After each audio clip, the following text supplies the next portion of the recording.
Welcome to Sausage on a Fork, a podcast dedicated to the UK's longest running children's drama programme, Grange Hill. My name's Neil, and in each episode I'll interview a former cast member about their life before, during and after their time on the programme.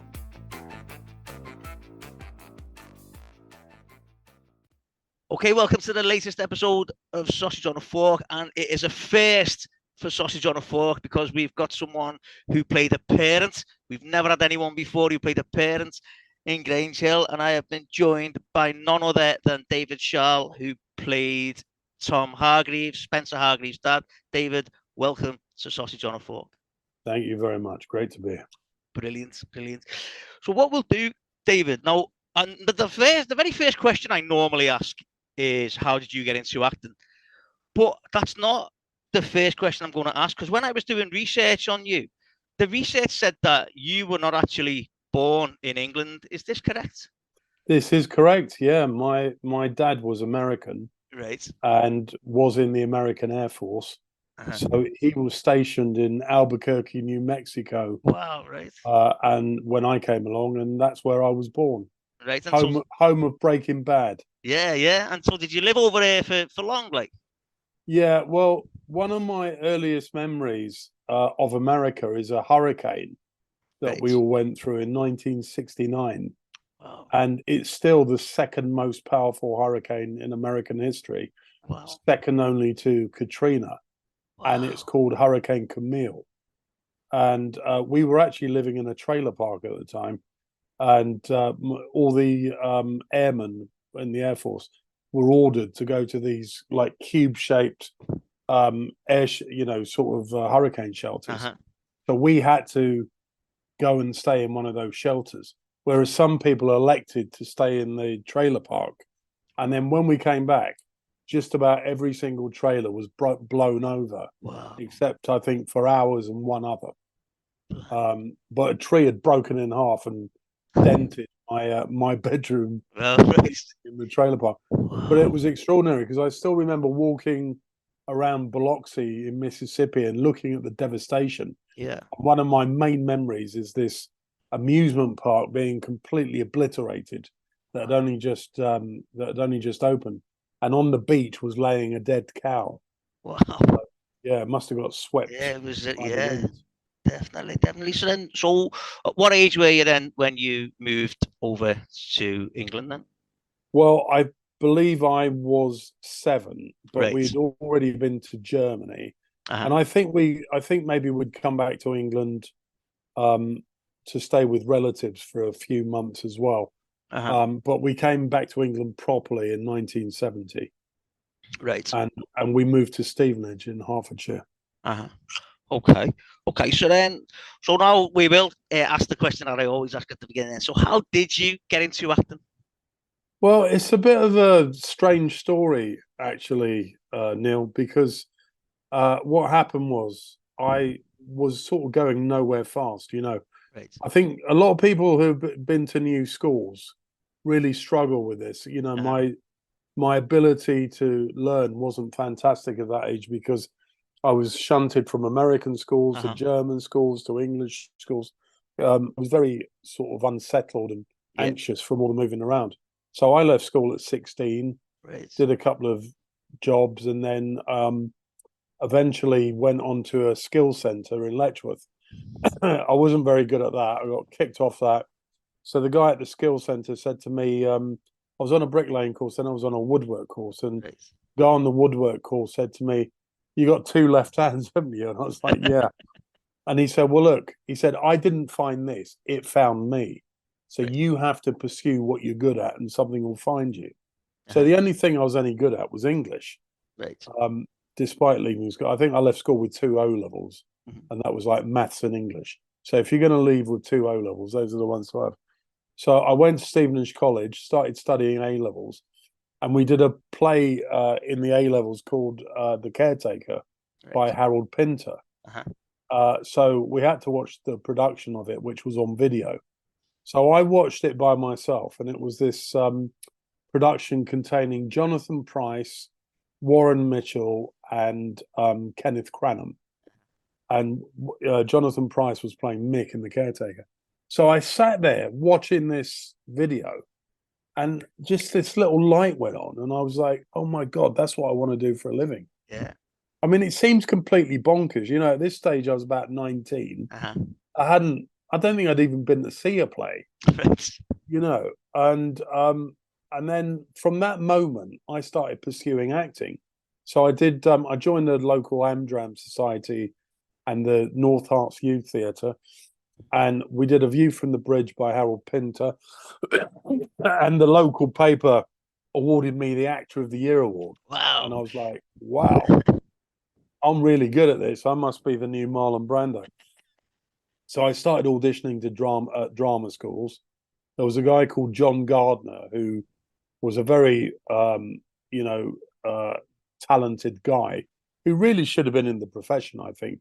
But he ran the Queen Mother Theatre in Hitchin, and he helped me with my audition speech. And it turned out he'd actually been to Rose Bruford. So I was like, okay, I'd like to audition for Rose Bruford myself, because at the time it was the only drama school that did a degree. Right. And if you couldn't get a degree, then the funding that you would get, remember funding? Probably not, because no one gets it now. But the funding you would get would be discretionary. Right. So you had to then go and audition in front of the local council, I thought, wow, I want to avoid that at all costs. So because it was a degree, it was mandatory grant. Right. So I got into Rose Bruford, and I was so lucky. I got a full grant. During the holidays, you could claim housing benefit. It was a great time to go to drama school. It was in the 80s. We had a family tragedy before I went. Right. In 1985, one of my brothers had died. Right. He was only 17, bless him. But he had a very mild form of epilepsy, and then he died from he had his first grand mal seizure in the shower. But I mentioned that because it was on my mind when I went to drama school. So the first year was a bit of a blur, and then I sort of was getting used to it. I wasn't very happy in the first year. The head of acting didn't like me. Kept telling me I was a very limited actor. And then the last couple of years, I was having a better time. But I did find drama school very, very difficult. Very difficult. Yeah. So that's how it happened. And then I left drama school in '88, and and struggled basically. Okay. So when you were at drama school, was there anyone else there with you who we might know? Well, someone who'd left was Gary Oldman. All right. He'd left a few years before me, and he's gone on to win an Oscar. Yeah. There was a guy called Brian McCarty, who was a couple of years above me, who was in the film Speed 2, which was the one that bombed. But he's gone on to have a pretty good career. There's a woman called Emma Ray who's in the Liverpool series. Watching. Yeah. So she went there. And then in later years, Stephen Graham was there. Another actor called Joseph Milson, I believe, went there. So, Rose Bruford has produced some really good actors. Yeah. Tom Baker went there, Doctor Who. Yeah. We're not quite as starry as Rada, say, but we've, we increasingly have people who go on to do well. Yeah. Yeah. Okay. So then you left in '88, you just said there. When I've been looking through your career and your CV, the first thing that's listed for you was London's Burning in 1992. Now, I mean, that was a massive program, wasn't it? And I don't think people realise how big that program actually was. No, they used to get like 20 million viewers. I've got a really good friend called Steve North who played Colin in London's Burning. And the first time I did London's Burning, my scene got cut out. But I met a girl there called Louise Middleton, who I subsequently started going out with. And she was friends, her family were friends with the director, John Reardon. So I actually got that scene that is now listed through sheer nepotism. So I went to dinner, with John Reardon at my then girlfriend's home. And he said, "Oh yeah, you did London's Burning before, didn't you?" I said, "Yeah, it got cut out." And he said, "Oh well, we better get you back in it then." Right, fair play. And then I went back in it, and I was in a scene. I don't think Steve was in it, but Ross Boatman was in it. Glenn Murphy, and a lot of the regulars. Andrew Kazimir was in it. And I remember we were doing this long tracking shot through a shopping centre, and it was then I realised I had no idea what I was doing on TV because I spent 3 years at drama school, and it was all geared towards theatre work. Yeah. So the minute I have to start walking and talking, I didn't have a clue what I was doing. And the guy playing, Andrew Kazimir, who played one of the main guys in it, said, "Look, just take your lead from me. I'll show you." But I was terrible. I remember being scared of the camera. So I wasn't very good to start with. Had you done theatre work before then? Yeah, I done a lot of pub theatre in London, and I did do a TV job before that on The Bill. Oh, I literally had 2 lines on it. Right. But London's Burning was my first proper acting job. And and I learned a lot, but I just remember thinking I was terrible. I was awful. I can't act. But I just had never been trained for TV, so I didn't know what I was doing. Okay. And then so there was a few other things, like I was looking like ID, the football hooligan thing, Our Friends in the North and stuff. And I hope you don't take offense when I've written this, at this one here, because I've written down that a lot of your roles were like either end of the spectrum, weren't they? You were either like a thug or a policeman or a prison officer and stuff. And I just think it's 2 polar opposites there. And what are you trying to say? Mate, look at me. I look like a thug. You know what I mean? ID, I was cast as this character called Paul Funnel, who had strangled someone with a Union Jack. Right, okay. Before that, I did a film with Michael Winner, and I basically got shouted at for about 3 hours. Was that Dirty Weekends? Is that? Yeah, it was Dirty Weekend. So I did that before ID, and I was so traumatized coming off the back of ID. Coming off the back of Dirty Weekend, that when I did ID, I said to Phil Davis, who directed it, I said, I just did Dirty Weekend with Michael Winner, and he spent 3 hours shouting at me. And Phil Davis went, "Well, that's no good, is it?" He said, "We won't shout at you." And I spoke to Sean Pertwee, who was also in both films, and he said whenever Michael Winner gave him a note, he would just look at him and go, "Yeah, you want me to do it like that, do you?" So yeah, it was an interesting baptism. But ID was fantastic. Yeah, that made me feel like an actor. It was it was, I don't know how long, I can't remember how long the shoot was, 12 weeks maybe. Right. But we went up to Sheffield and Rotherham and Bradford, and I was working with great actors like Warren Clark, Saskia Reeves, Rhys Dinsdale, a good mate of mine now called Nick Bartlett, Yeah. And I had a great time doing that film. Brilliant. And then, so like I just said, you're either a cast as a thug or a police officer, which brings us on to, is it the murder of Stephen Lawrence? Yeah. When you and you played D.S. Bevan in that. Now, based on the true story. When you're filming something like that, is the atmosphere on set different to what it would be normally, just because of the story that you're trying to tell? Yeah, and that is a brilliant question, because the answer is yes, it was different. Right. And I'll tell you exactly how it's different. So that film was directed by Paul Greengrass, who has subsequently gone on to direct some of the Bourne movies. All right. I mean, he's like a big Hollywood director now. He did a film about 9/11 called United.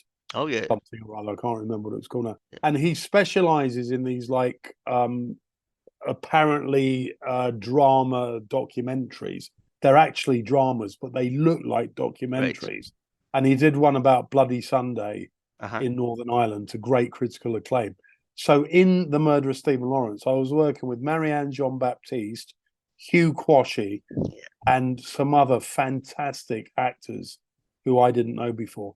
And because they were all playing the Lawrence family, when myself and Jenny, who was playing the other family liaison officer, when we came in the house, it was like you could hear a pin drop. Right. You could cut the atmosphere with a knife, because it was like we were really these horrible coppers. Yeah.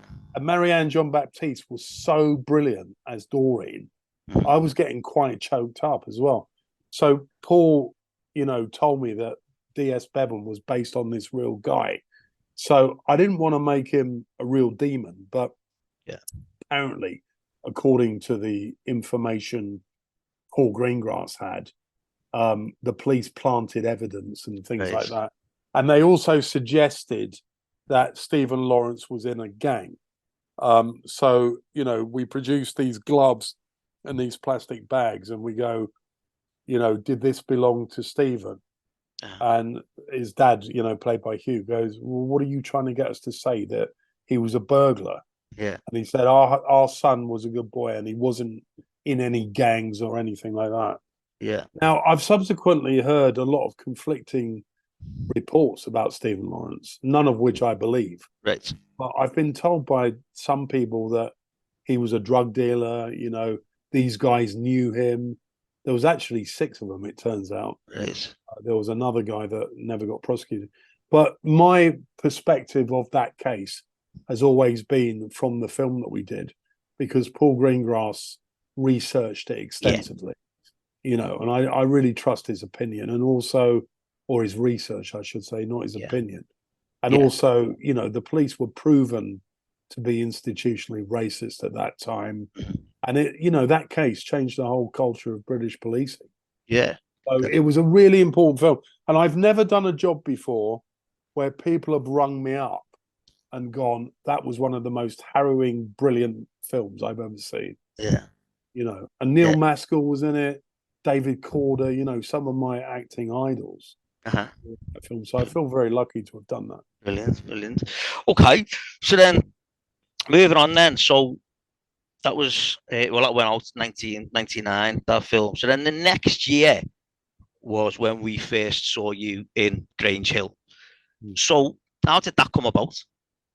So, I think I just got an audition for it. So around the time I did Our Friends in the North, I actually went back to Central School of Speech and Drama to do a 1-year teaching course, because my then girlfriend said to me, if acting doesn't pan out, you need something to fall back on. And she was quite right. So I went to Central and did a teaching course.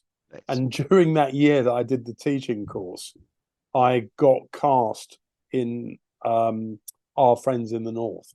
And I think the Grange Hill thing happened around that time as well. But I just remember going to the BBC for an audition and being told, it's just a normal audition. I was called into an office and I think there was like 2 or 3 people there, the casting director and maybe a couple of producers as well. You'll appreciate it's a bit hazy. But I do remember doing very well in the audition and then being pleased with the character, and then go home and then you get the fantastic call from the agent saying that you got the part. Brilliant. So, so obviously when you joined Grange Hill, you were obviously like a bit older than sort of like the core audience would have been. But when you were Grange Hill started when you were about 15, 16, I think it was 1978. So were you aware of the programme? Oh, yeah. Yeah, it was famous. Todd Carty, who played Tucker, was in it. Yeah. There are lots of other characters who everybody knew. I can't remember their names now. It's such a long time. But there was a spin-off series as well called Tucker's Luck, which Todd Carty was in. So it was a very prominent, kids' TV show back in the day. And Ben Elton used to make jokes about it. Say, oh, come on, sir. We're the only kids in the whole UK. Don't say. So it was all that, everybody used to talk about it at school and go, oh, did you see, what was Susan Tully's name in it? I can't remember now. Suzanne Ross, her name was. Anne Ross, yeah. Suzanne, And who was the main bad kid at the school around about that time? So there was a few. So when Tucker was there, it was Booger Benson, but then a couple of years later was Gripper. Gripper Stebson. Yeah. That's it. That's the one I remember. Yeah. All Gripper right. and Okay. feeling a little bit scared of him, you know. Yeah, but on that, because so Gripper steps in. I was obviously left by the time you were there, but he'd been involved in sort of like a big racist storyline. Yeah. The very first scene where you were in, we don't get that from you at all. Obviously, you're there trying to get Spencer out of bed, and he sort of ends up. We do get a sense that maybe Tom Hargreaves' temper was quite short, and Yeah. because he ends up getting into an argument with Spencer and storming out and slamming the bedroom door, and then Spencer's at school and he's shown some like just slight racist tendencies. You know, he talked about there was a thing where like they're in a cookery lesson and he's talking about how whatever they make, it should be British food, you know, and things like that. And then he says to one of the teachers that his dad had told him that although like it was a history lesson, I think they were doing about the British Empire, and he said that although the British had taken natural resources from the countries that they'd invaded, they'd helped them to read because all the people in those countries were all thick. And you think, hang on, his dad's telling them that, like, and then it just gives us a little bit of an insight into what Spencer's dad was like. And then there's then a scene then at Spencer's house because it becomes quite clear what Spencer's dad is like, where he's there making racist jokes and stuff like that. And when you think about that, just having that on a kids' TV program was unheard of as well. All right, we'd had the stuff with Gripper before, but then to just have like a parent doing those sorts of things, and you just think that's pretty of near the knuckle for a kids' TV to be doing that. But then it then becomes we then get sort of like the main crux of your storyline then on what Tom Hargreaves was all about, because he'd been out to the pub to watch the football. I think it was England had been playing. Yeah. And obviously he gets drunk and he's walking home and he's singing Land of Hope and Glory. And a fella who's walking past him joins in. But the fella who joins in with him is a black man. And then Tom starts having a go at him, then saying, you know, what are you shouldn't be singing that. You've got no right and all that. And then my memory was he was South Asian. Right, okay. Yeah, I think. Yeah. So then from that, I might be wrong about that, but right, it was a long time ago. Okay. But that was my memory. So from that then, Tom just hits him. Yeah. From nothing really. I mean, the guy doesn't. It's one of them where there's not even like any sort of provocation or anything, and the man's knocked out cold, and we see Tom trying to revive him, get him up. But then Tom just runs. But unbeknownst to Tom, his son Spencer has seen it all. Now, when you're doing a scene like that, again, does the atmosphere change? Yeah, I mean, you know, we were all aware of the weight of the storyline. And like a typical actor, I remember my main concern at the time was doing decent drunk acting. Right, okay. You know, that was the only thing I was really, I didn't care about playing a horrible character. I just wanted, I mean, this is a typical actor thing. I just wanted to make sure that I got the, you know, I got the drunken acting right, didn't do too much. Which I look back on it now, and it was pretty good. You know, but the thing is, you know, I was a young, ambitious actor, youngish in my 30s. I was very ambitious. This for me was a plum part. Yeah. You know, albeit on a kids' TV show, and you know, you can be a bit sniffy about kids' TV shows because you think, "Oh, I'm at Elstree, I want to be doing EastEnders," which I have subsequently done. But you know, after spending best part of a year doing that show, I felt so lucky. Yeah. And, you know, and the way that I look, I think, was partly the reason why I got that job, you know. Yeah. I mean, I'm a big West Ham supporter, and, you know, a lot of people at West Ham sort of identify me with the in-betweeners and Jay's dad. Yeah. And the thing is, I'm nothing like... Right, okay. Even though on my mum's side, they are all from Essex. Right. I'm actually, you know, very left-wing and very...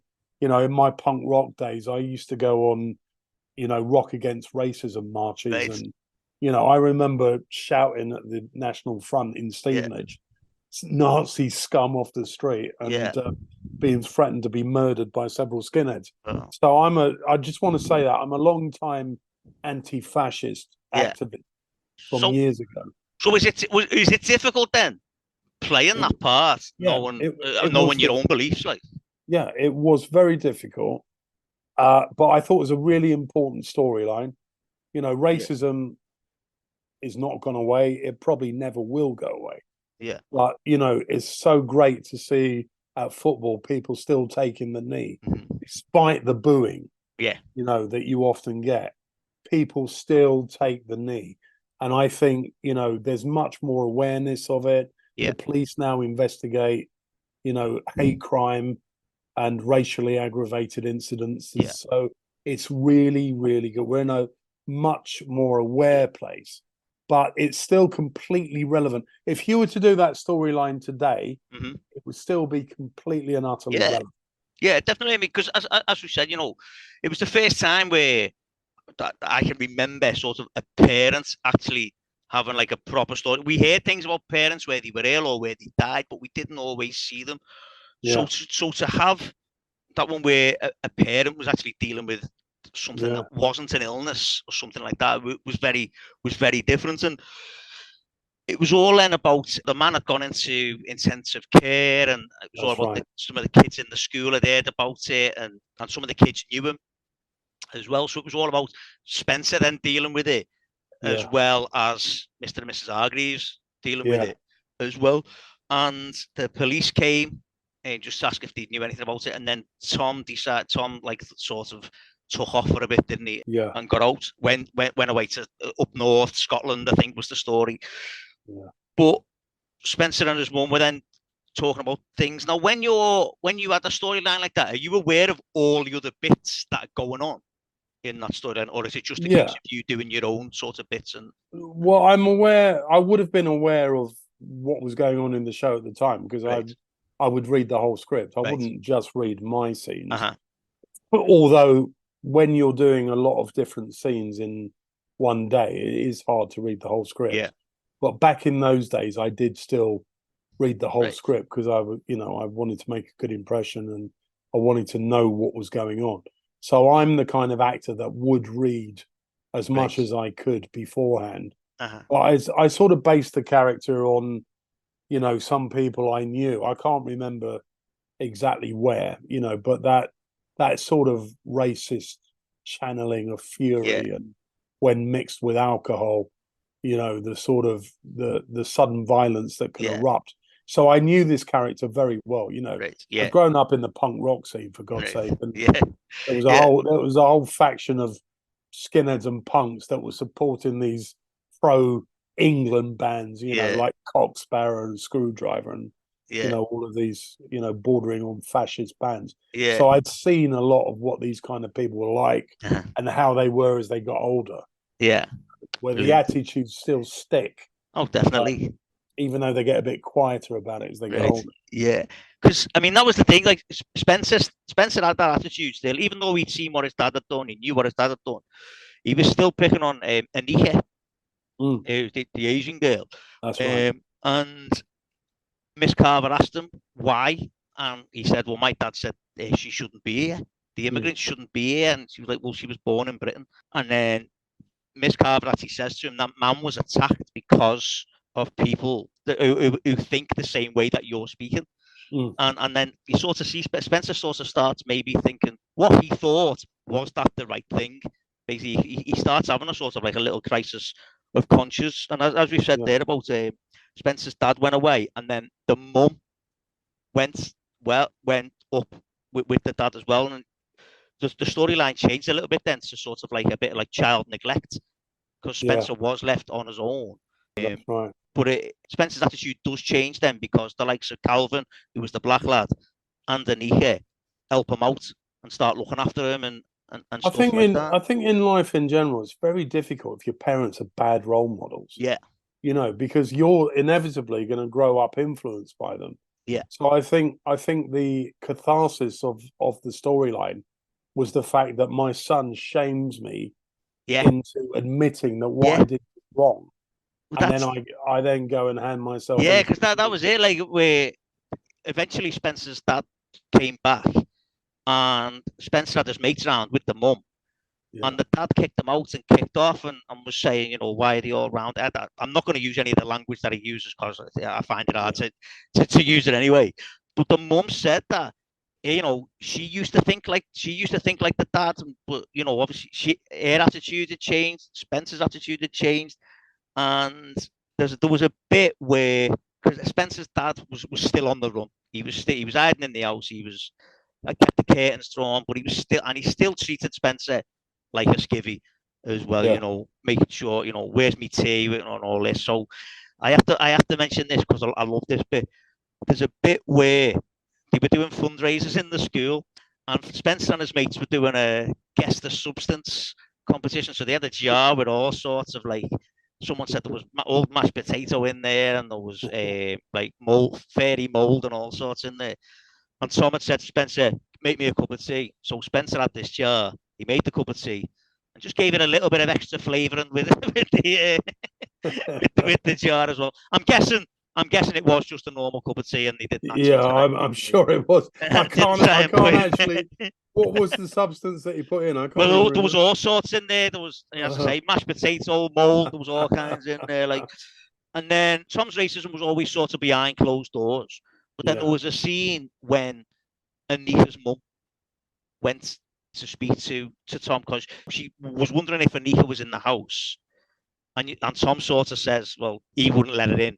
He doesn't actually say those words, but because the mum says, well, she's been spending a lot of time with your son, and Tom like finds that really hard to believe that his son was friends with an Asian girl.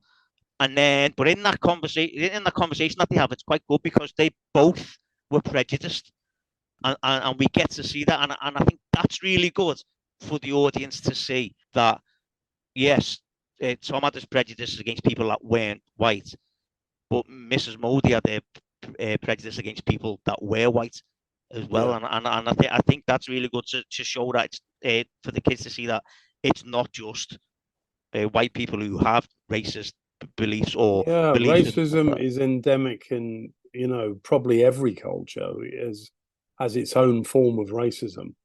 uh-huh. It's not conspicuous just to our culture. So I think it's a very important point that.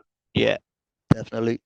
So then there's all other bits go on there where Tom then has a rant about later on about Anika's mum being there and the fact that and whoever Spencer was being friends with, and it's the mum that starts saying stuff. Well, look, the kids that Spencer doesn't see colour. He sees people for who they are, not what they are, type thing. And Tom again says, well, they shouldn't be over here. And that's when Spencer shouts at him, you're wrong, Dad. And it's the first time we really see Spencer standing up to his dad because he's obviously standing up for what he thinks is right or what he knows is right, I should say. And then there's a bit where Spencer gets into a fight in school and he tells his mum and dad that he got into this fight with some older lads, and his dad is really pleased with him, like you know, a good lad and all that. But when Spencer tells him, "Oh yeah, I was defending Anika and Calvin," that's when his dad sort of face changed again, like. And then Spencer comes out with the thing about all bullies are cowards, but he glares at his dad when he says that. Yeah, And then obviously then the police turn up saying about the fact that they'd had a description of the man who'd been seen and you know Tom fitted it. Tom gave this false alibi. The mum wouldn't say she couldn't remember if he'd been in the house or not that night. And then Spencer, even though he'd seen it, didn't give his dad up, but told him later on that he'd seen him attack the yeah. man and that he'd lied for him because he was still scared of his dad. Mm. But he wasn't going to be scared anymore, and that he hated his dad. And then the next time we see the dad, he tells Spencer that he's going to hand himself in, Mm. which again, which was obviously really important to the story. The fact that Tom decided to do that rather than the police coming Yeah, and arresting him. that's his own personal redemption. Yeah, His son shamed him yeah, into it. He's like I do believe that a lot of racism is based in ignorance and a real lack of understanding or even interest Yeah. in other cultures and other people. So in order for your son to be, I mean, kids are pure. Yeah. Kids don't see color. They don't grow up with racist attitudes. They're pure. So I think when you grow up in an environment where people are racist, you either go two ways. You either take on their views or you rebel Yeah. against it. Yeah. And it was quite a powerful storyline Definitely. to Definitely. have And Spencer change like that as well. yeah, that was great because Spencer was horrible when he was when he was first in Grange Hill. He really, really was. But that changes him later on as well. It changes so throughout the rest of the time he was on the program. All that his change all came back to that storyline, and then so that was the end of series 23, and then Tom was in the first episode of series 24. Were you expecting to be in it? Because that's No, I don't think I was. Because I mean, the assumption is that he hands himself in, yeah, and he probably gets prison time. yeah. So I wasn't really expecting to be in it. No, I think I might have been told that it was just for one season. Yeah. So, Yeah, because in the very first episode, Tom is there, and it's the night before he's going to yeah, court. And this is, I thought, although it must have been hard for Tom to do, you can see where he's changed because he says to Spencer, "You're not coming to visit me if I go to prison because I don't want you seeing me in yeah, there," basically. And then he was sent to prison for 2 years, and then yeah, we did, and then obviously that was the end of that storyline, and then you weren't in it again, but done so much since Grange Hill. I mean, yeah. when I started looking at your CV, I thought I'm going to be here forever on this one. So I've just written down a few things. Now, obviously, a lot of the stuff you got into is sort of a lot of comedy acting. Yeah. Which do you prefer? Um, well, it's interesting, isn't it? I mean, there wasn't much comedy in that storyline, the No, Grange no. Hill one. Very little comedy at all. It was pure accident, to be honest with you, Right. Neil. I got cast in The Office, Uh-huh. and as Taffy, the warehouse manager. Yeah. And as a result of that, I then got the in-betweeners Yeah. because Ricky knows Ian and Damien. Right. Damon, sorry, not Damien. Yeah. And so I think I don't know if he put a word in for me or what, Right. but they were certainly aware of what I'd done in The Office. Right. And that character, Jay's dad is pretty similar to the character I played. Maybe the guy in The Office is a bit more horrible. Well, that's it. The thing with the offices, you were only 3 episodes or something. Yeah, You were in, and that I think it might have been 5 actually. right. So when I saw it, I thought, is that all he was in? Because Yeah, the character's so memorable. Because yeah, he is just horrible. I mean, to be honest, Taffy, Terry Cartwright, and Tom Hargreaves could all be related. The three of them could be quite easily because they're all, they're all quite similar. Like Someone said to me earlier on in my acting career, better to be typecast than not cast. that, yeah, yeah, But definitely. since then, I've also gone to America and I've played an Eastern European vampire hunter. Right? I've played a British colonel, army Yeah, colonel from the Second World War called right. Colonel Gubbins, and I had to play him like that. And what else have I done over there? I played a very posh ship's captain in Frontier. So I am actually, like most actors, extremely versatile, and you get the chance for versatility on stage. Yeah. On TV, I'm either playing twatty dads or nasty swines. You know what I mean? Yeah. I And mean, I guess that's my casting range, and I'm not going to resist it. no, And definitely. I do as much drama as I do comedy. So, in Yeah. answer to your question, I like doing them both. Yeah. So I've just done a big, really serious film called Bermondsey Tales, where I Uh-huh. played this, quite psychotic gangster.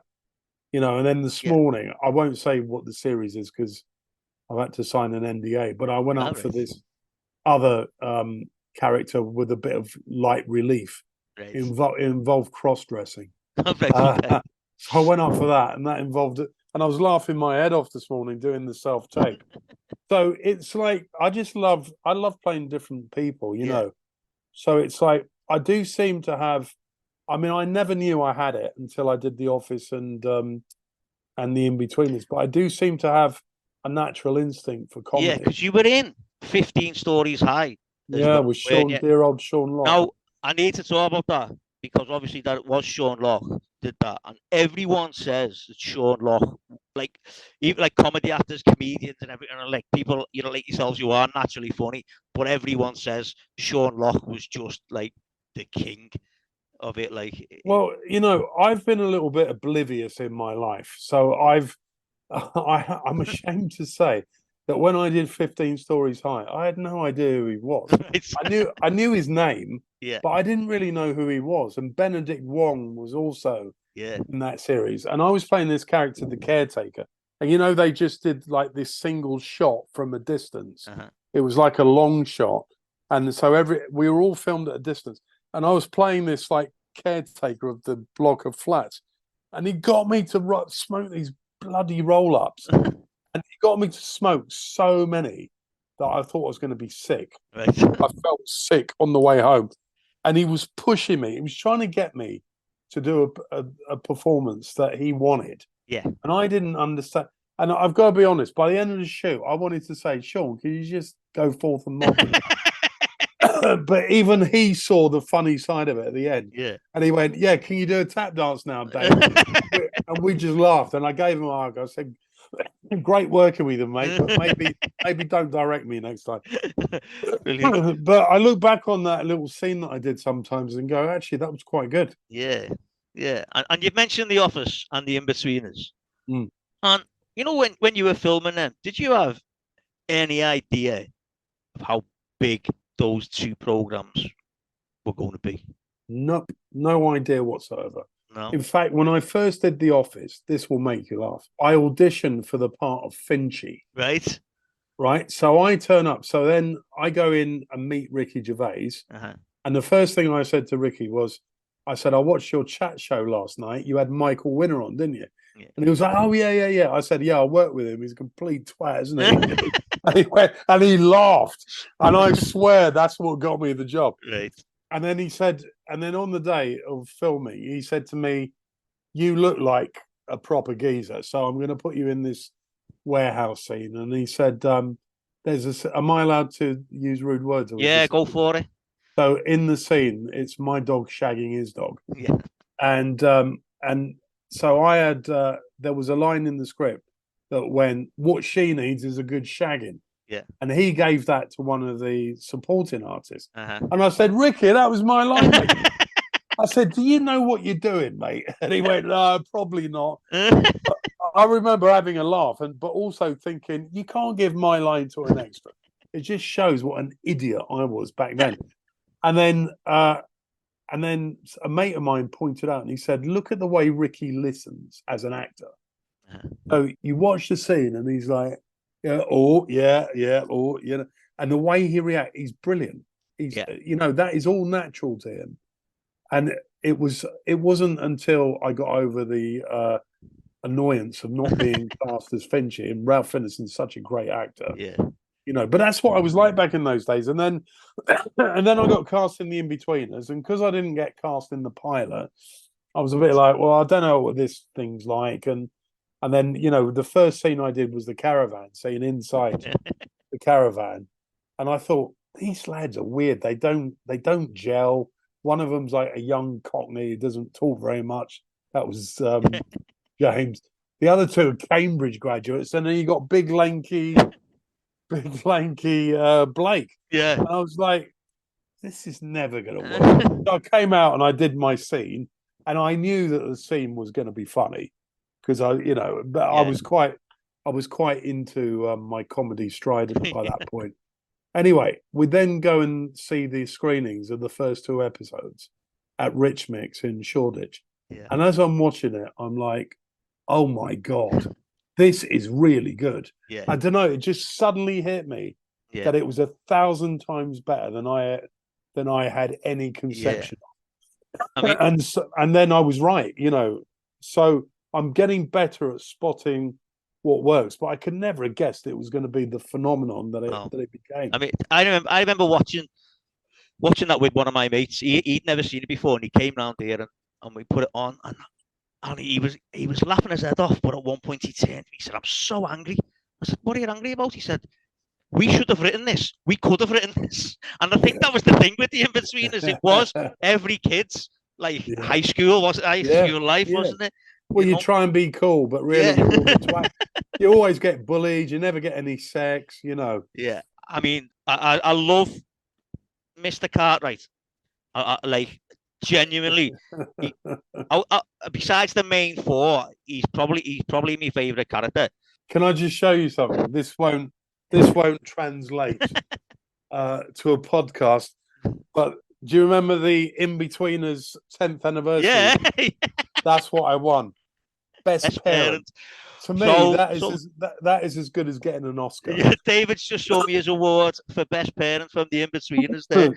But the thing that really annoys me about those scenes that you're in, when you're taking the mick out of Jay, none of the other lads were laughing. And I could never understand that, because I just thought, if that was me and my mates, and one of their dads was saying that about his own son, we would have been killing ourselves, like rolling around on the floor. And it never made any sense to me like that. They never laughed, because every time Simon's dad said something, they all killed themselves laughing. But I don't know what it was, whether they were scared of Terry Cartwright. I don't know. I think, yeah, it's interesting, because I never really thought about that until now. I think it was because he was so abusive to Jay that they all kind of disapproved. But yeah, you would think. I mean, it's interesting that if I ever see any of them again, I'm going to say, "Why didn't you laugh?" And I was taking the mickey out of Jay. Like, the stuff that he says to Jay, was that all scripted, or did you get to improvise any of that? No, it was all scripted. Right. Okay. I don't think I improvised a single thing, either in the office or in the In-Betweeners. It was all written. Okay. The one thing I will say is where I've been really lucky is that I did realize early on that the delivery of these lines was better in both instances, the office and the In-Betweeners, if I found them very funny. Right. Because like you've just said, when we used to take the piss out of each other at school, we would fall about laughing. And Taffy is like that. He finds everything he says hilarious. You know, everything's funny. And Terry's the same. My dad used to do that a bit to me, not quite like Terry Cartwright. No. Plus, my dad I don't think anyone's dad would do that, would they? No. Well, I don't know if a few kids I might say they would. But, you know, if you find it really funny, the audience tend to, as you know, it's a really strange thing. Brilliant. And then obviously there was the two movies which you were in as well. The second one set in Australia. Did you get to go to Australia, or was that filmed over here? There's a funny story about that. So I was on holiday in Canada with my missus, and then I forgot that we were doing the In-Betweeners, or they hadn't given me the dates or whatever to fly out to Australia. Right. So we were in Canada. They confirmed that I had to fly out a couple of days later. My wife and I, ex-wife now, we were due to go to New York after that.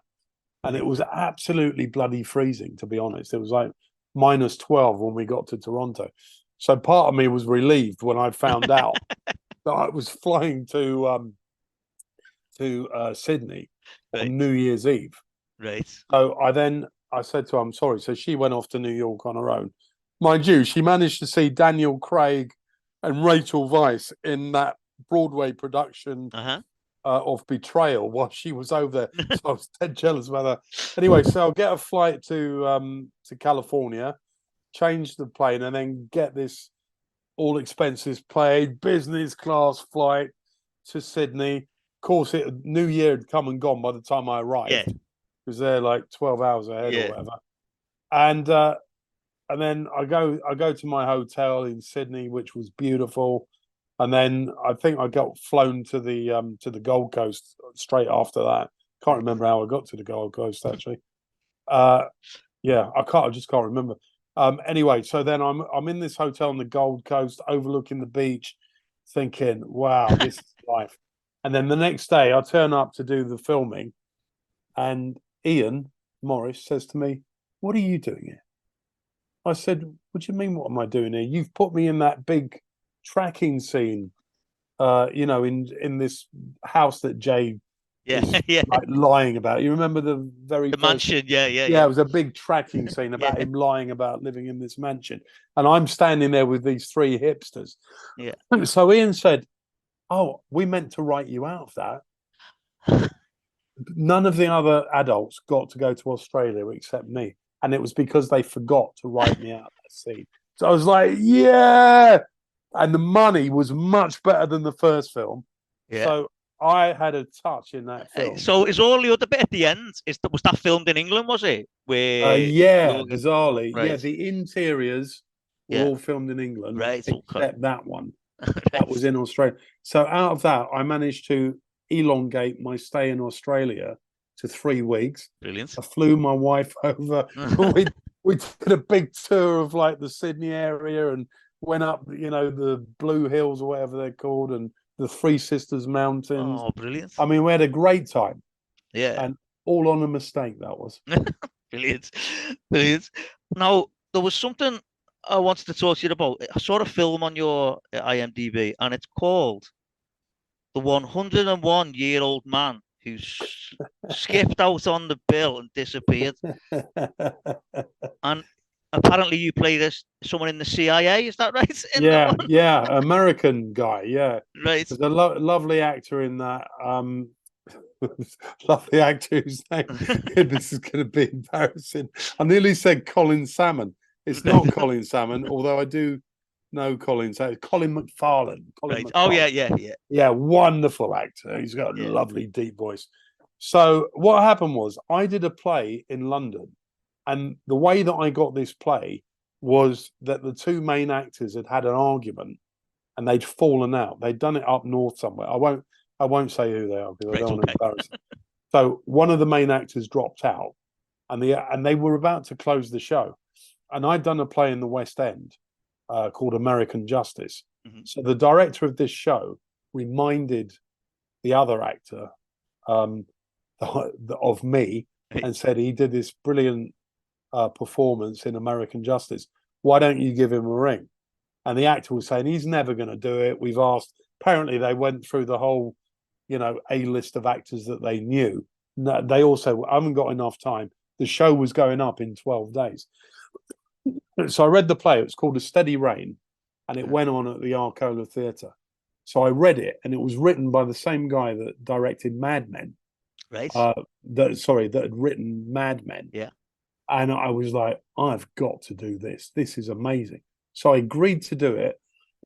The first 3 days, I was working with a different director because the main actor and the other director couldn't be there. Right. So it was basically a line learning exercise. Yeah. But by the time the main actor turns up to rehearsals, I was, getting used to what I was doing. They changed everything. Him and the real director changed the thing. So they just got me to slot in. Anyway, I was really struggling. So I had 12 days to learn 64 pages. I was really struggling. The dress rehearsal, I dried 6 times. Performance, I got through it. I chopped off a little bit, not much, about a couple of paragraphs. Yeah. We got through it. The actor was really happy. That night in the audience was a director from the National Theatre. I had an audition at the National the next day. And then the second evening, Barbara Broccoli, the producer of James Bond, Right. turns up because she had produced it on Broadway with Daniel Craig and Hugh Jackman. So she comes backstage afterwards to say, well done, guys. And then the third night, Sarah Crowe, the casting director, turns up and cast me in that movie. Wow. That was the opening 3 nights of that play. I like, wow, that's amazing. Because I just saw that title. I thought, there's no way a film's called that. Yeah, But then, it's based on a really popular book. yeah. I think it's Swedish. Yeah. So we actually shot that in Budapest, that Right. scene that I'm in. So get flown out to Budapest. The director was very, very good and very exacting about what he wanted. Yeah. I felt a little bit intimidated by him, actually. Right. I I think he's a top Swedish director. So that was a great gig, and I became friends with Colin McFarlane. You know, it's a great job to do. Yeah. And then you've done things like Ghosts and Doctors and Yeah. stuff, but then you were all Power Tool cheerleaders versus the boy band of the Screeching Dead. And I've only seen the trailer, but you're the first person in that trailer as well. Yeah. Again, it's another comedy part, really, but I then transform into a zombie, which is Right. fantastic. There's this brilliant scene where the actress Charlie Bond is basically murdering me with a power tool. Right. But because I was her boss and the only guy who was nice to her, she's crying as she murders me and blood splattering all over the place. The director of that is a guy called Pat Higgins, who calls himself Pat King Higgins. Right. That's what it's called on IMDb Pro. But it was a great gig. That my old mucker James Hayman Morton was playing the lead, and him and Charlie produced it. So it was a great low budget film. Brilliant. And you've also do some writing as well, and directing as well, I believe. Yeah. And I've got a question here. When there's an episode of the podcast coming out, I put picture clues on social media, and the first person that guesses who it is gets to ask a question. Now, the question I've got is from someone.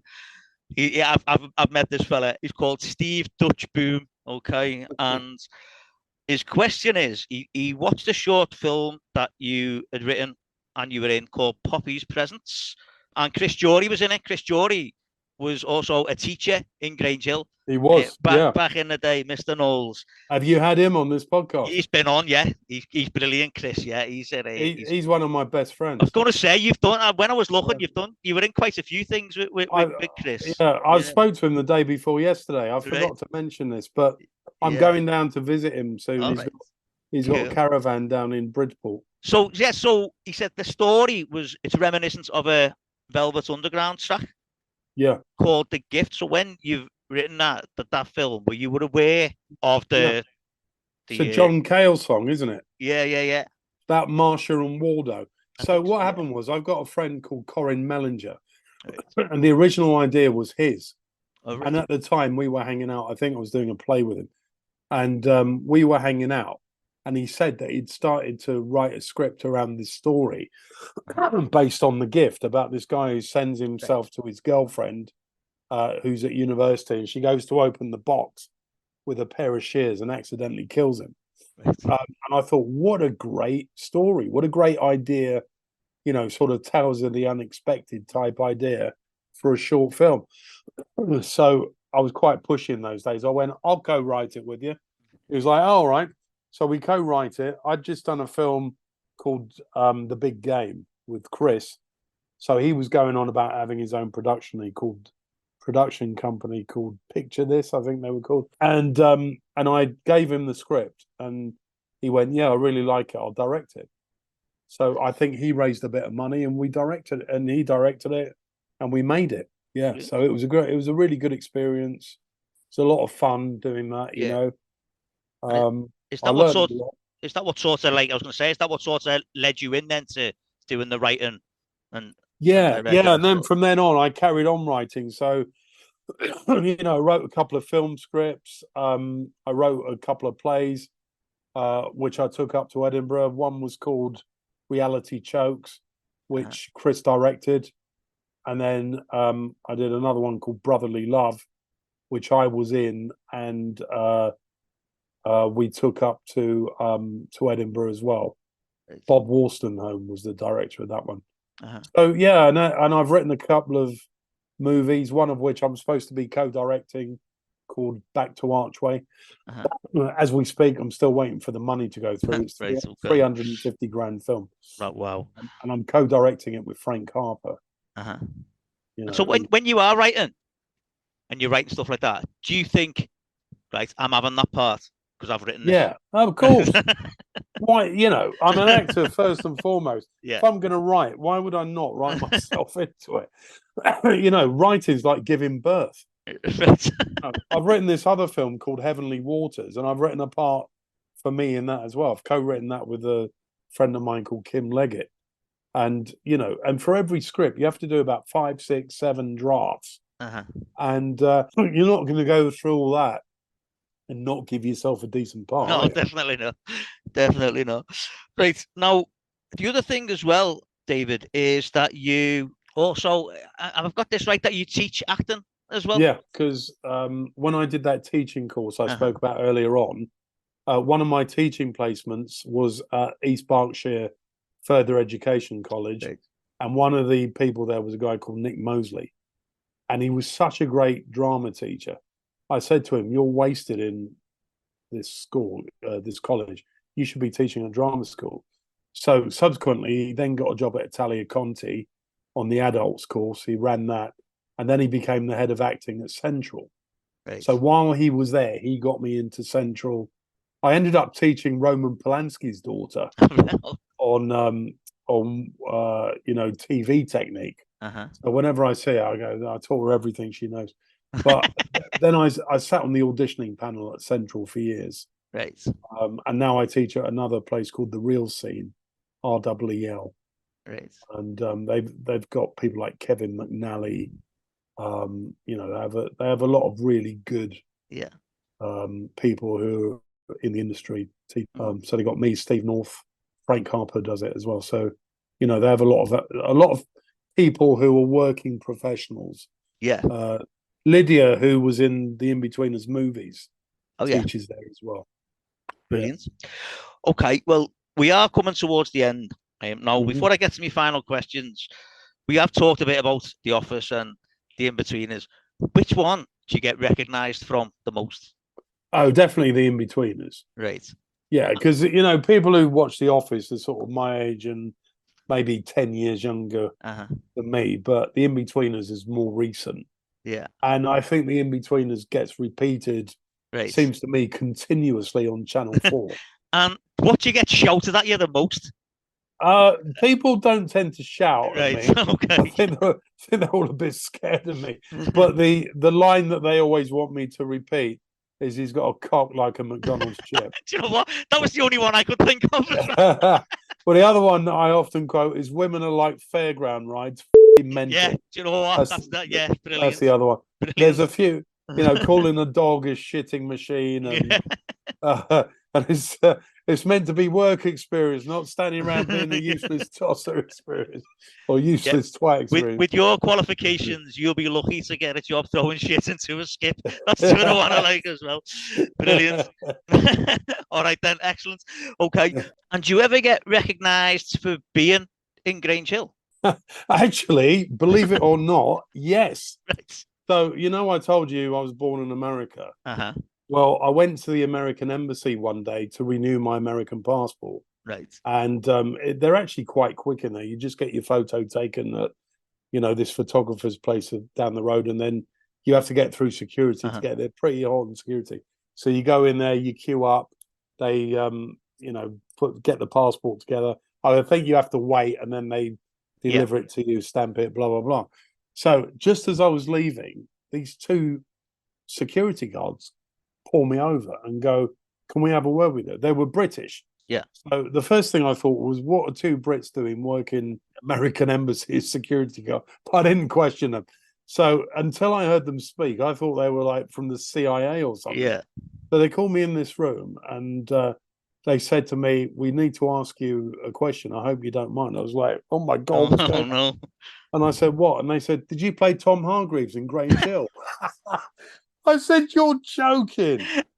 And this was about 10 years after I'd done it. No way. I said, "You guys remember that?" They went, "Yeah, you were fantastic. It was such a good storyline. You were part of our childhood." Brilliant. So I think that may be the one and only time I've ever got recognised from Grange. Oh, brilliant. So, like I say, we are coming to the end, and I have the same questions that I ask everyone. So even though you weren't in Grange Hill for very long, you're not getting away with it. I was in it for a year, by the way. So recently, there's been talk of a Grange Hill movie in the pipeline. Phil Redmond is writing it. Sarah Sugarman, who was a pupil in Grange Hill, she played Jessica Samuels, is directing it. What do you think of the idea of a Grange Hill movie? I think it's a fantastic idea. I mean, Grange Hill was one of these seminal programs on when I was a kid. It covered lots of issues, and I remember a lot of those characters being iconic. As I said before, Todd Carty and Susan Tully went on to be in EastEnders. So it was part of my childhood. I would love to see a Grange Hill film. Brilliant. And if you were asked, would we see a return of Tom Hargreaves? Yeah, yeah. I think it might be a bit of a controversial storyline. Let's hope he's been rehabilitated. Yeah, let's hope so. Yeah, since he's been in prison, Yeah. Okay. But yeah, of course I would. Brilliant. And so then, other than Tom Hargreaves, who was your favourite character in Grange Hill? Well, it's got to be Tucker, isn't it? Yeah. That's the one. Tucker and Gripper, I think, just because they were the two that I remember the most clearly, and all the kids at school say Tucker was such a cool dude. So those are the ones that I remember the best. Brilliant. And so, if you couldn't have played Mr. Hargreaves, would you like to have played one of those other two characters then? Yeah, I would have been a really good bully. I've never been a cool kid. You surprised me there with that one. Yeah, I mean, I was always the kid who got bullied at school because I was moving from one school to another. But the reason why I'm so good at playing bullies is because I remember how I got bullied. The psychology of bullying is etched on my brain for all time. Yeah, brilliant. Okay, then. So then the final question, David, is why do you think there's still such affection for Grange Hill? Because I think it's a fantastic program that looks at it from the teacher's point of view as well as from the kids' point of view. I think it was one of the few programs on, few soaps actually that offers hope. I like the fact that a lot of the storylines end up with a sort of happier ending. In soaps, there's always doom and destruction. Yeah. I felt there was an innocence about Grange Hill which reflected childhood. And it's like the issues that were dealt with, they always had really satisfying denouements. So that's what I remember from Grange Hill. The bullies always got their comeuppance in the end as well. Yeah. Doesn't always happen in real life, No. but I think in Grange Hill land, they always got their comeuppance. Yeah. Brilliant. Well, David, thank you so much for coming on. I know you're a busy man. People that are listening, we had to put this interview when we recorded it, and we've had to put it back because I was dressing as a woman this morning. Like I say, thanks so much for coming on, giving us your take, not only on your time on Grange Hill, on the industry as a whole as well. It's been really interesting listening to you and hearing your side of things there. So once again, thanks very much for coming on. Absolute pleasure, Neil. Thanks very much. Not a problem. Mate. And for anyone that's listening, I'll speak to you next time. Cheers. Thanks. Bye-bye.